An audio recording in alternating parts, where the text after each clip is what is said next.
Hi, it's me, and welcome back to another Limbus Company on today, July 24th.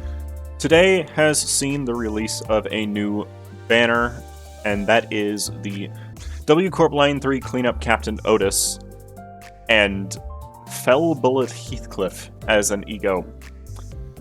This is yet another 3-star plus ego banner, so I recommend you use crates if you want to get the stuff from it. It's all Season 0 anyways, so you might as well just get them when you need them.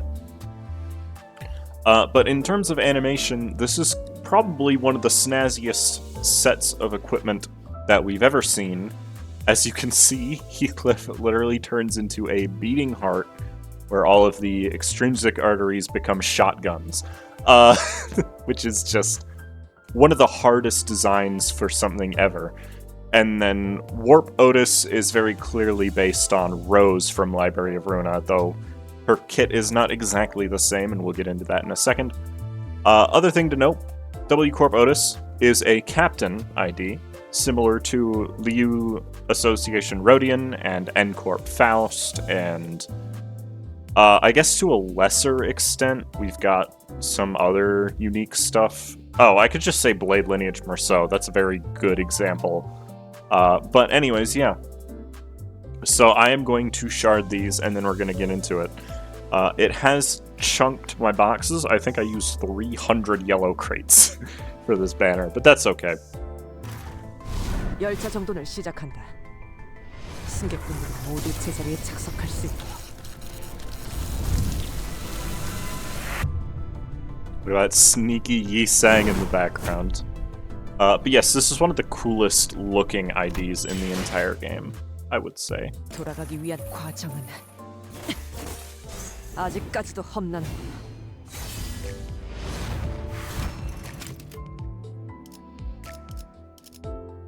I can't click the button. A hollow train. A spatter of prismatic sparks flies, briefly illuminating the hushed train car of guts and gore. 3 children emerge into the enclosure, as though transported inside by the light. Captain Outis, are you of absolute certitude that us 3 should be sufficient for this task?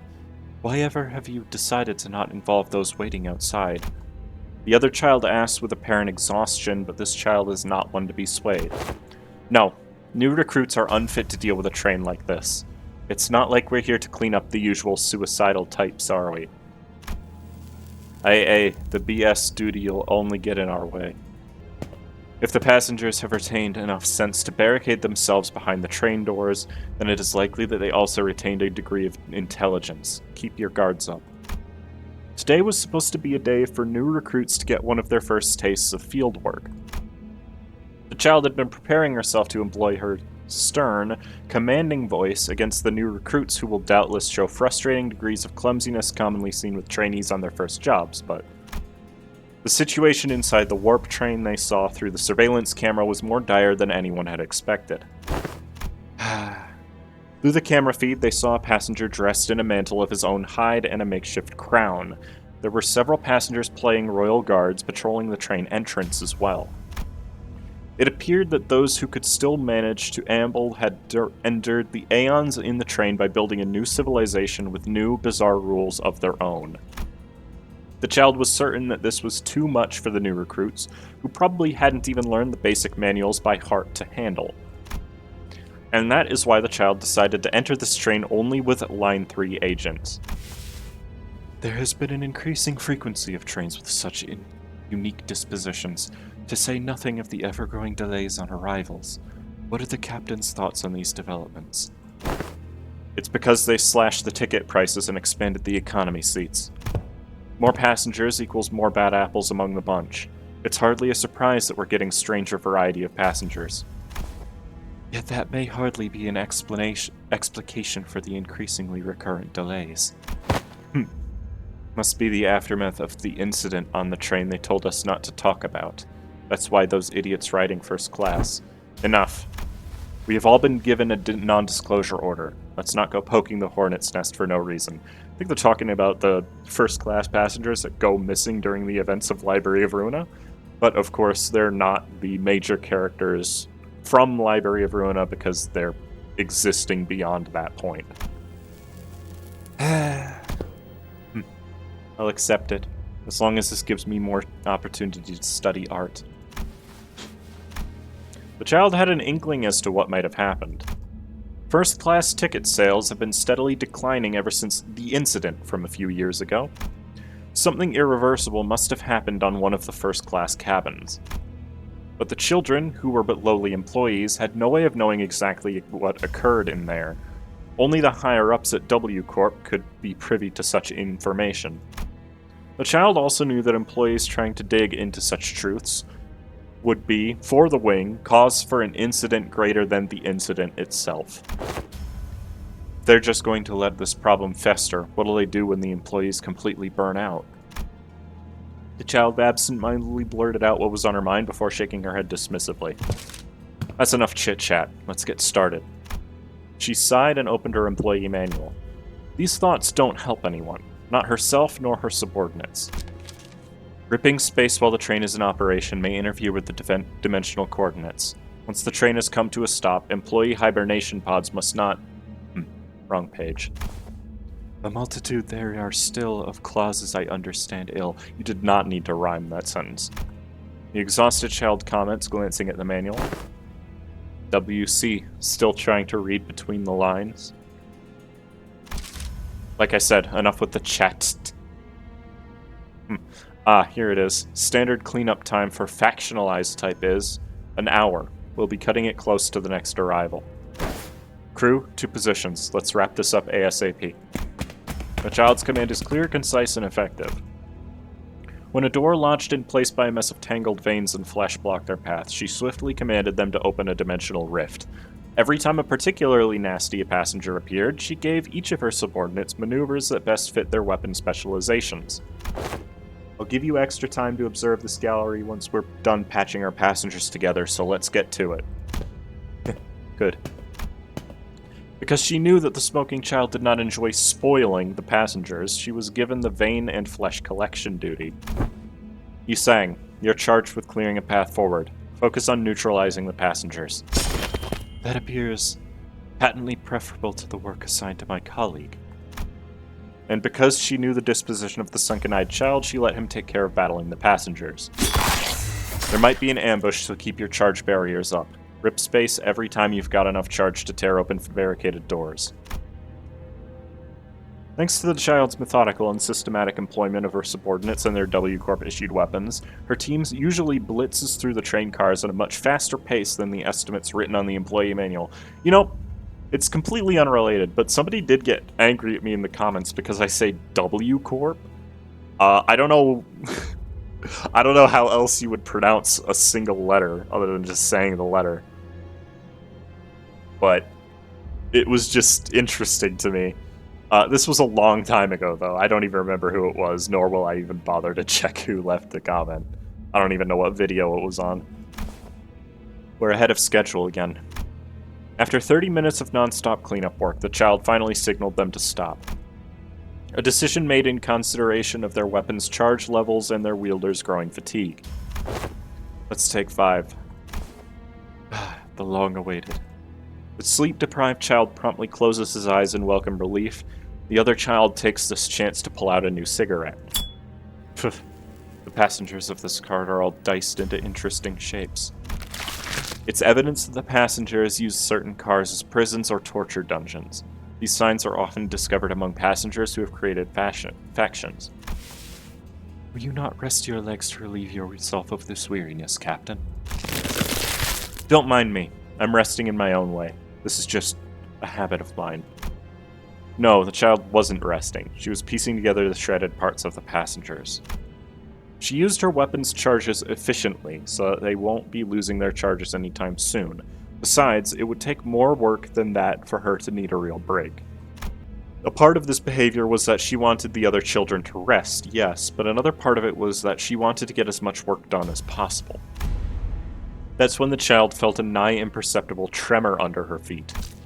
She perked her ears. There were sounds of several feet rushing over to this location. What has been making an odd commotion from that direction? I hear it as well. Our position's been compromised. A passenger decorated with blood-painted bones shambled into their view, flinging chunks of flesh all over them as if to confirm their suspicions. Conceded for an unfinished piece. The other child, cigarette still in her mouth, rises from her seat before a hand stops her.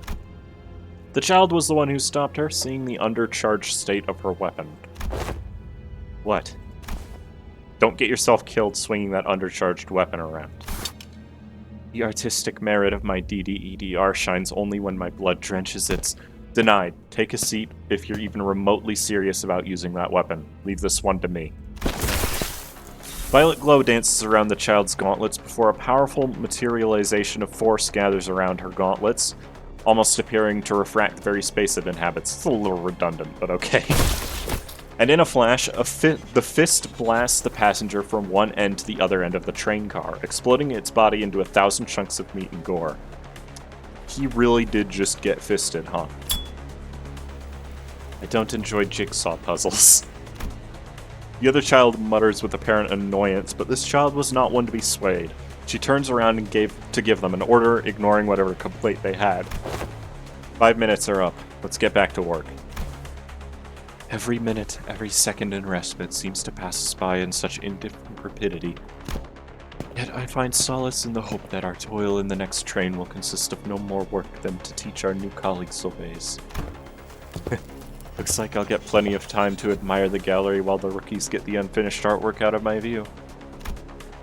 The child opens her mouth, about to give them a stern talking to about basing their optimism on practically nothing, before a fallen advertisement pamphlet catches her eye.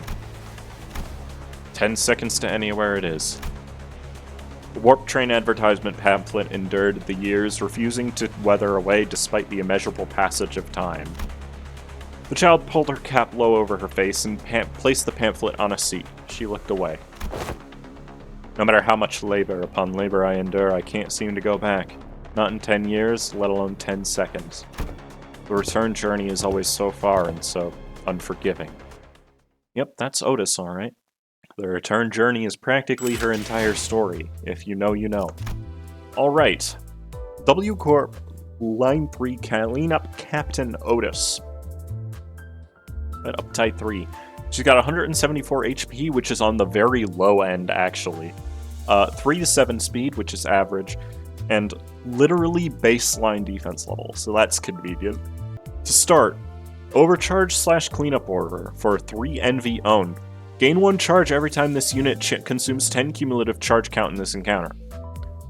And then at turn end, apply 1 clash power up next turn to charge W Corp employees, including this unit, in reverse deployment order up to 5 allies. So it can apply to herself, but I have a feeling you'll probably want her in slot 1 anyways. And other thing to note, the astute of you might have noticed something peculiar in that this passive utilizes charge potency, which is not something we've ever seen before, but it's still just kind of a counter. The way charge potency works, it unfortunately is not part of the description. Even if you get to 0 charge count, your potency will stay the same. So you can have 3 charge potency and 0 charge count, and it will stay there. They changed the way that charge potency works in this update. Previously, you could occasionally see an enemy get up to 2 charge potency through a bug, but now, instead of it disappearing, it just stays forever, and charge potency has a maximum stack of 99, though this passive only uses 5. And aside from that, you don't really need to know how it works, because this is the only way she can gain charge potency, if I remember right. So it'll just happen over time in a fight, so the longer a fight lasts, the better Outis gets. And then her support passive, Refraction for 4 NV Resonance, that's a lot. One ally who has the most charge count at turn start deals 10% more damage with skills that consume 7 or more charge count. So, like any skill that consumes charge count except W Faust, I think, are the only ones that don't consume enough, because Overcharge consumes 5 and Leap consumes 3, I think. But anyone else can activate this. Before you yell at me, W Merceau can consume 8 charge count with his skill 3. I don't know how likely it is. Defense skill, deploy plasma. It's a 10 to 14 block. On use base power +1 for every 2 charge count on self, so it can become a 15 to 19. And on use gain 2 charge count up to 2 times per turn. So it's alright. Unfortunately, block skills are not the best, but it's at least something. Skill 1, Ripple. It is a 3 to 11 blunt pride skill with 2 coins. On use at 4+ charge count, gain 1 base power. On use at 6+ charge count, gain 1 clash power. And on use, gain 2 charge count. Notably, she gains 2 charge count after the previous effects, so if you're not already at 6 or 4, you will not gain that bonus even after the use effect comes into play. Coin 2 has on hit gain 1 charge count, so this gains up to 3. It's actually low. Usually you'll get all 3 at once for an up-tie 3, but she requires a hit in order to get the last one. But at maximum, this can be a 4 to 12 with +1 clash power, which is pretty decent. Then we have Charged Leap. It is a 5 to 15 blunt envy skill with 2 coins. On use, consume 6 charge count on self to gain base power +1, so becoming a 6 to 16. If this unit consumed charge count, apply charge +1, so potency, charge barrier to self and 2 other allies with the least charge count. Up to 7 charge barrier per ally activates once per turn, max. And then on use, gain 2 charge count. So this is basically a hard support skill. It'll always apply to everybody. So at minimum, if you consume charge with this skill, you're giving 1 charge barrier to 3 allies on your team, which is effectively equivalent to gaining 1 charge next turn, as long as you don't get hit. And if you do get hit, it's a little bit of extra survivability. So it is charge spreading, which is really nice in teams that have a lot of charge units. Coin 1, on hit gain 1 charge count. Coin 2, on hit gain 2 charge count. On hit, inflict 1 bind next turn, and heads hit, if the skill consumes charge count on use, inflict 2 more bind next turn. 3 bind is a lot. She doesn't have a great charge gain yet from what I've seen, so it might be tricky to get there at up-tie 3. Skill 3, Rip Dimension, which is a 4 to 16 gloom slash skill with 4 coins. Combat start to self and highest resonance allies with charge. Apply load equal to charge potency on self up to 5 other allies.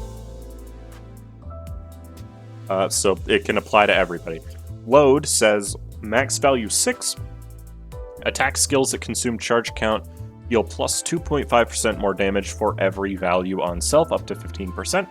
And if the affected unit is a W Corp employee, it is doubled. And on turn end, expire. This happens regardless of how much charge count you have.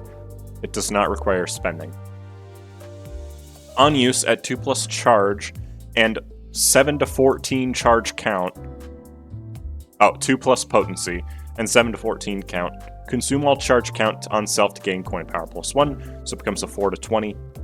Consume 15 charge count to gain coin power +1. Okay. You need charge potency to activate it early, but if you have 15 or more, you can activate it without charge potency. I get it. Coins 1 and 2 inflict 1 rupture on hit. Coin 2 and 3. Coin 4 on hit, if this skill consumed 15 charge count on use, inflict 2 rupture. That's kind of pointless. And on hit, gain 5 minus charge potency, charge count, a minimum of 0. I love that they have to specify that, otherwise it could technically lose charge count from the way it's written. I don't know why it gains less charge count if you have higher charge potency. That's a little strange, but okay. At up-tie 3, the ID seems a little underwhelming. It doesn't have enough charge gain at up-tie 3, basically, is the main issue. Because what is it? 3 on skill 1, 5 on skill 2, but if you use skill 2 with 6 or more, it spends 6. And then skill 3 consumes a lot of charge count, and can only gain you a maximum of 5, and that's if the last coin hits. So, this ID genuinely is a support ID. as a result. Her damage doesn't look super high. A 4-coin skill will always do good damage. And she doesn't have enough Rupture Infliction to be a Rupture unit. So let's check her out at Uptide 4 and see if that's any better. Okay, skill 1 gains Clash Power +1 for every 5 charge count on self. So you can gain 2 Clash Power instead of just 1, and it triggers 1 earlier technically. And Coin 2 gives you an additional charge count. Probably need a little bit more on that skill. Charge Leap becomes a 5 to 17, which is insanely good. Applies an additional charge barrier at minimum, and an additional 1 at maximum, and can activate 2 times per turn. So if she has 2 skill slots, you can activate this consumption effect. No. Yes. You can activate this effect twice, so that could be a lot of charge spreading. And Coin 1 gains an additional charge count. Changes from heads hit to on hit for the additional bind infliction. This is an insanely consistent skill 2. This is a huge boost, though I will say it still only gives enough charge to activate skill 2 a single time. So, I don't know. You're probably starting with a skill 2 and then going into skill 1s to get the rest of your charge. I'm not sure. Skill 3 gains an additional coin power from the effect Suspend Charge. So it can potentially be a 4 to 24, which is pretty good. Coin 1 inflicts 1 Rupture. I don't know why they added that. Coin 4 inflicts, what, 1 more Rupture? The coin power is the only thing that matters on this skill 3 that it gains.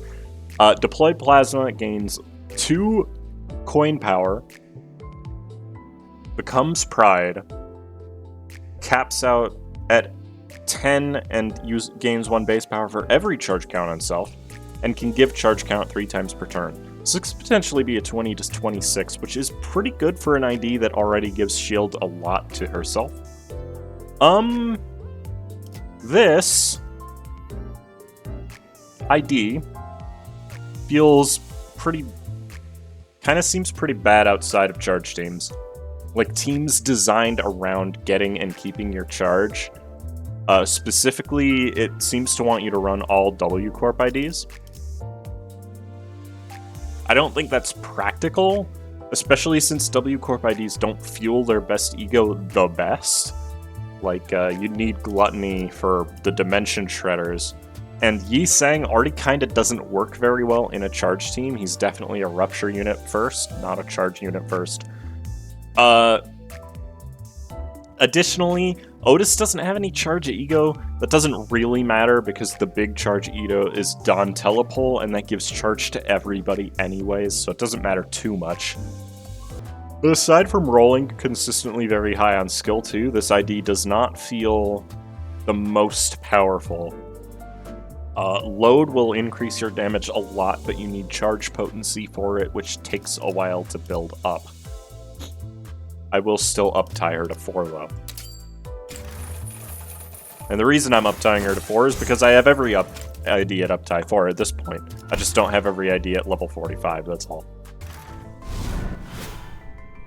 도망쳐봤자 헛수고다. 퍼져나간 탄환이 어디에서든 네 머리통을 화려하게 터뜨릴 테니. It is a very cool ego, Fell Bullet Heathcliff.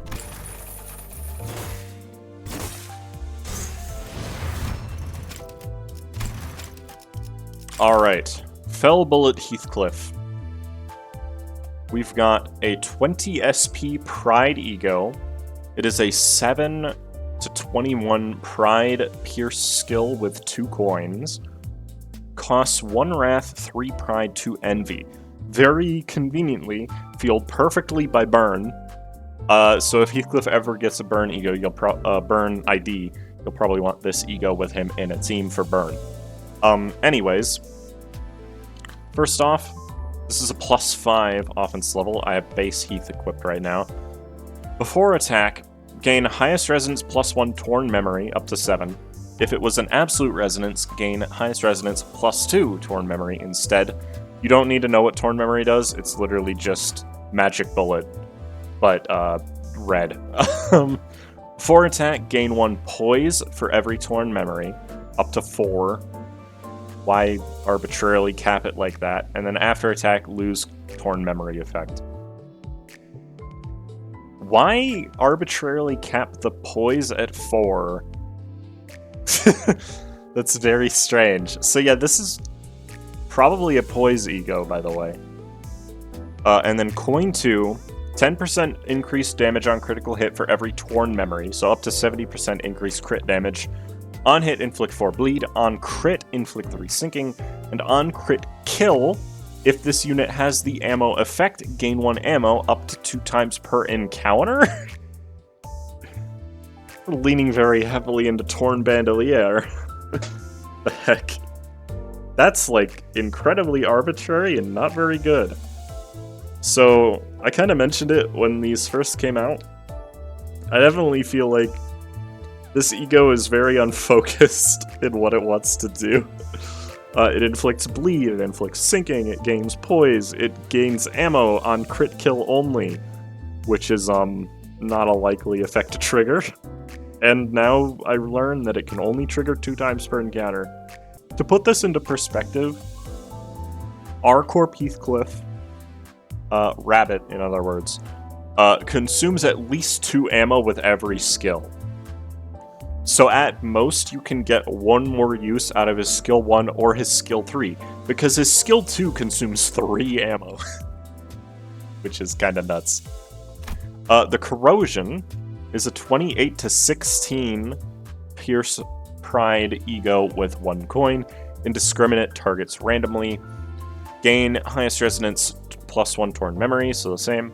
At 3+ Torn Memory, gain 1 attack weight. I didn't even look at attack weight. It's 1 weight on Awakening, 2 weight on Corrosion.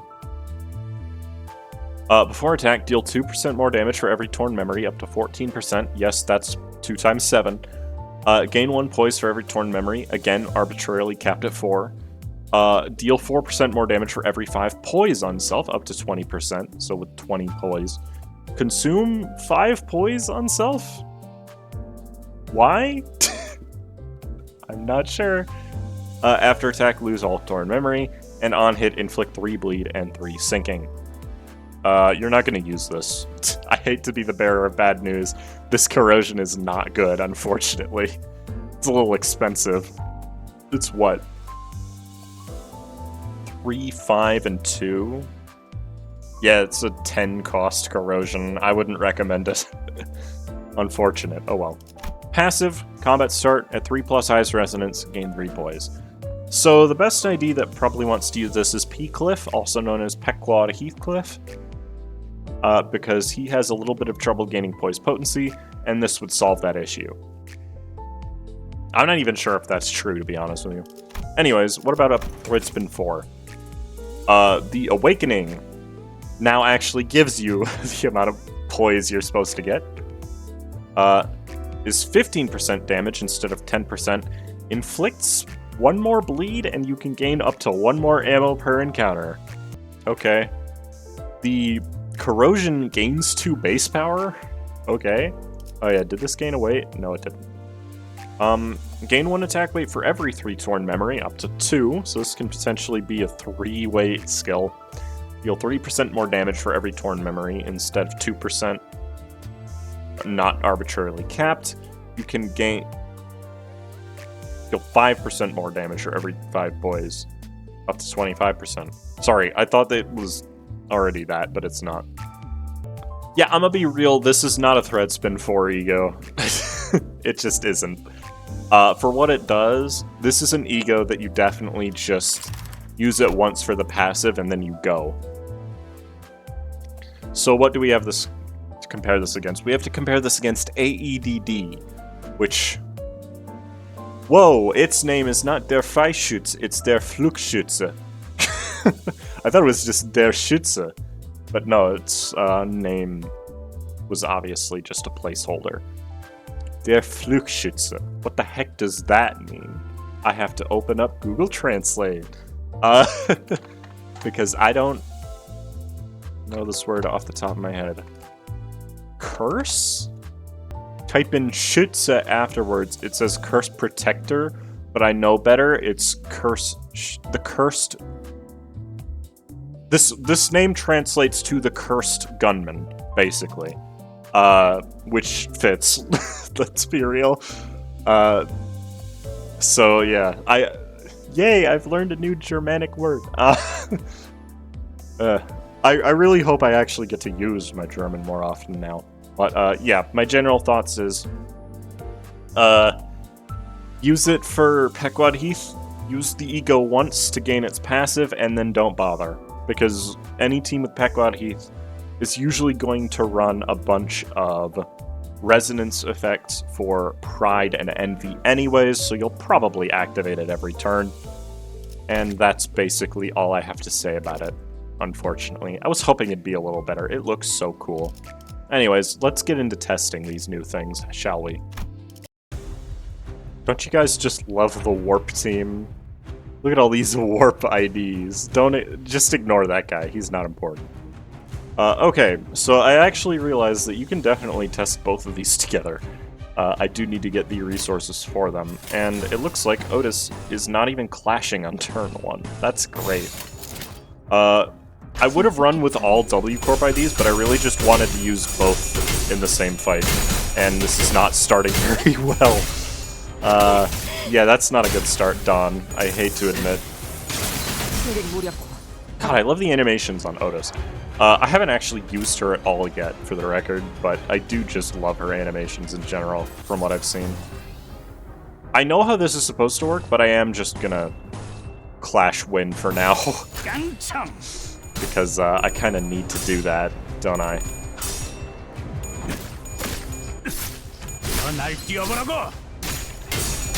Man, I mean, whoa. That looked really weird, Outis. What the heck? Alright, it does look a lot stranger when your units are not getting every coin off at the same time. Okay. I can use this right now, so I'm going to. Because I think it'll be cool. So it turns out that these enemies are actually, like, really bad to test things against. Yeah, I'm gonna get tails a lot here.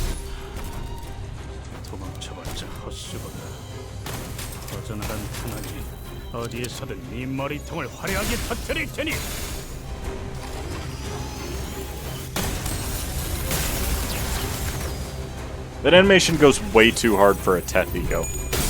I wish Torn Memory actually did something and wasn't just a counter, by the way. It's very strange that it just counts. Okay, we're at the point where Outis now actually has charge, so hopefully that's good. Heathcliff not having sanity is a little annoying, but that's just the nature of us having to test things against the butler, I guess. This is genuinely one of the easiest fights to test things on. And I wish it weren't the case, but oh well. She just pulverizes them, what the heck? It's insane. Alright, now I need to wait to be able to overclock Heathcliff. I still don't have any... Oh, because I didn't have her passive activated. That makes sense. Now that I think about it, yeah, that would make sense. I need to get Heathcliff to have a little bit more sanity before I use the corrosion on that. 14 charge barrier. Good lord. That's a lot. There, now she has 2 charge potency. 4 charge potency? Yo, Pog. We're potent. We're potent in this house. Definitely potent. This will mean that we have big loads. Sorry. It's just funny that they called it load. That's all. Alright. Let's check this out now. We'll definitely hit 2 of them. Which is the important part, right? I could use Rip Space or DDEDR whenever I wanted. I know this says struggling, but it's not actually struggling. 충전 기능 점검. And I flip heads. I will flip the wrong no matter what. 모든 기억이 파묻힐 때까지.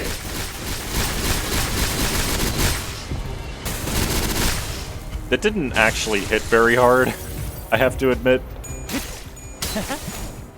It's sad that that ego is super extra, because it is genuinely really cool, and it just isn't useful for what it does, which is sad.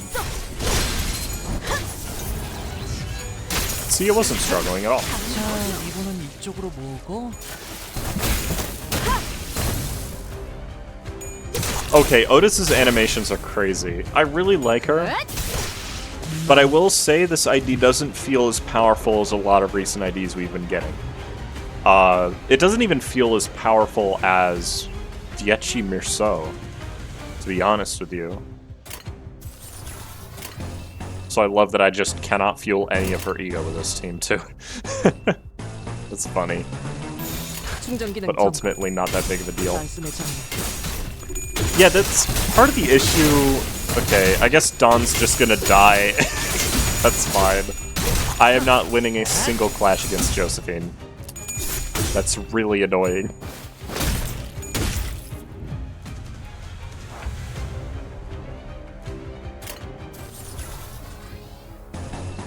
It's okay, we'll be loaded this turn. Why does that change from struggling to dominating? Just from pride resonance? Jeez. Alright, you're not accomplishing anything, Don. Just evade. 신속히 처리하죠. And I'm out of ammo. So, this would be where you would probably want to activate the crit kill effect. Is to get one bullet, it just doesn't seem worth it, you know? One bullet isn't enough, sadly, as much as I hate to admit it. And yeah, that skill doesn't actually do a lot of damage, even though I'm getting, what, 30% extra damage from it? From load? We all knew that was gonna happen. There was no avoiding it. I might actually just lose the fight now, looking at my sanity. That's problematic. Okay. Yeah, that's very problematic. I'm just gonna do this really quick. And then hope that that's the first skill that clashes, even though I'm pretty sure it isn't.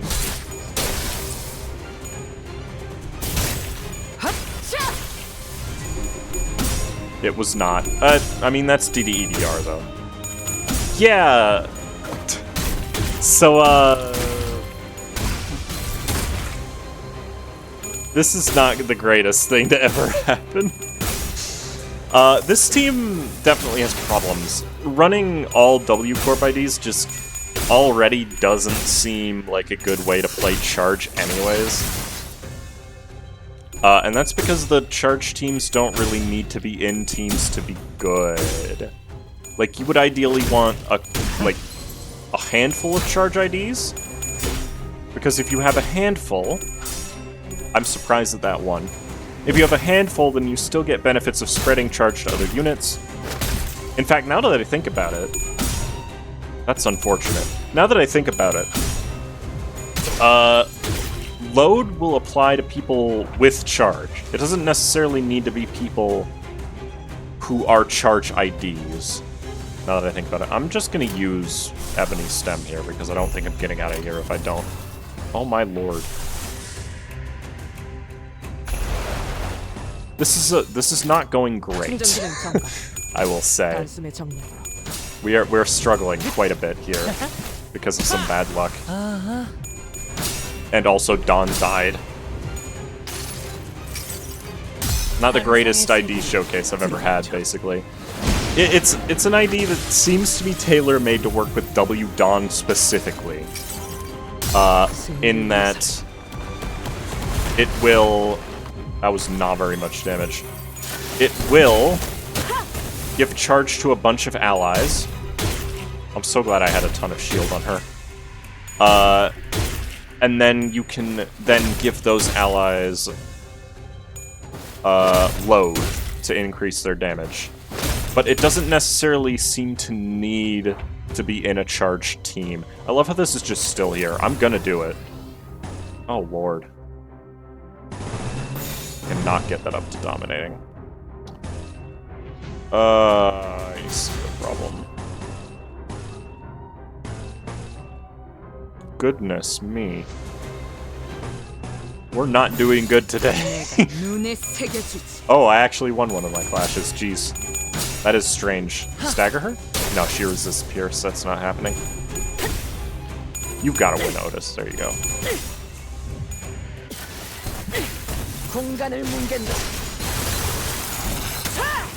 There we go. We won. No bullet? No bullets? Megamind? Yeah, that's okay. You can shoot Otis to death. I mean, Faust to death. That's fine.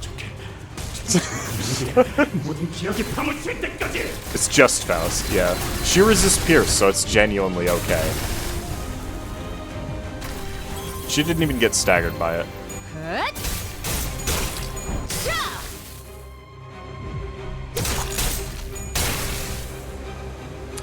Yeah, I would think any team that has W Otis, W Don, W Ryoshu is going to be a good team for W Otis to be in, regardless of what the other team members are.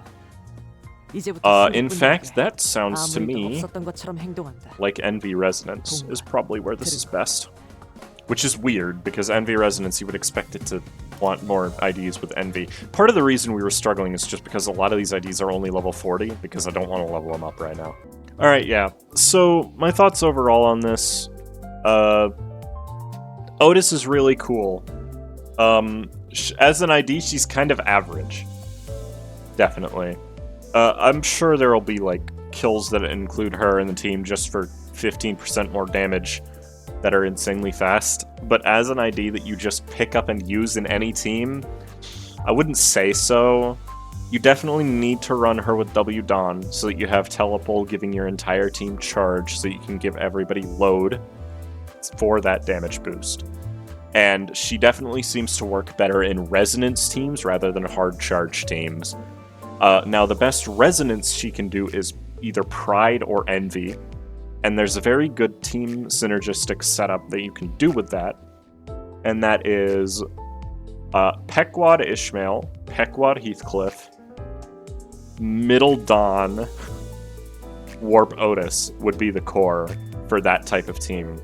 All four of those have Envy and Pride in very easily accessible ways. And so, ironically, it's an Electric Screaming spam build. So, I mean, I like that team, to be fair. So I would recommend doing that with her rather than focusing entirely on charge. You would still run Telepole on that Middle Dawn, and then your last two team slots would probably really want to have a Wrath skill, because that will make it easier to fuel both Electric Screaming and Telepole. Does Dawn's Telepole even need... Hold on.